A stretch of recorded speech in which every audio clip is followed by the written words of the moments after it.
என்னை பொறுத்தவரையிலும் மேஷராசிக்கார ஒரு பீனிக்ஸ் பறவைகள். இன்னும் போன வருஷம் ரெக்க காணாம போயிடுச்சு, இவ்வளவுதானே, இந்த வருஷம் வளர்ந்துரும், அந்த முடிவுக்கு வாங்க. ஏன்னா 12ஆம் இடத்துக்குரிய கிரகம் 3ஆம் இடத்தில் இருக்கிறதே ஒரு விபரீத ராஜயோகங்க, அதை மறந்துடாதீங்க.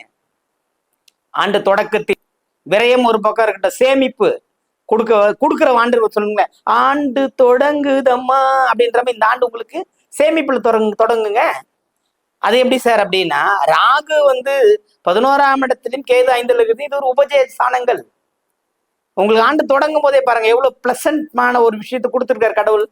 புரியுதுங்களா? நான் சொன்னதான் நல்ல விஷயம். 6 மாதம் விதையுங்கள், அடுத்த 6 மாதம் நீங்க அறுவடை செய்யலாம், பயிற்சி எடுங்கள். சொன்னோம்ல, வராத போறது யாரோட தப்பு? விதியின் பிழையா? அப்படிலாம் கிடையாது. நீங்க ஒருத்தர் மேலேயும் காரணம் போட்டு வரீங்க, அதான் பிரச்சனை. புரியுதுங்களா? 7.5 சனி ஏன் உங்களுக்கு ஒன்றும் பண்ணாதுன்னு சொல்றேன். 7.5 சனி, சனீஸ்வர பகவான் இருக்கிற வீடு குரு வீடு, அங்கிருந்து எந்த தீமையும் உங்களுக்கு பெருதா செய்யுது இல்லை. புரியுதுங்களா? அடுத்து பாத்தீங்கன்னா சனி அடுத்து 2027 வரப்போற இடம்னு பாத்தீங்கன்னா உங்க சொந்த வீட்டுக்கு வர, ஜென்மத்துக்கு வராரு. ஐயோ ஜென்மத்துக்கு வராருன்னு இன்னைக்கே பயந்துகிட்டு இருக்க முடியுமா? ஜென்மத்துக்கு வந்தாலும் ஒன்றும் செய்ய மாட்டாருங்க உங்களை. ஏன்னா சனி நீச்சங்க.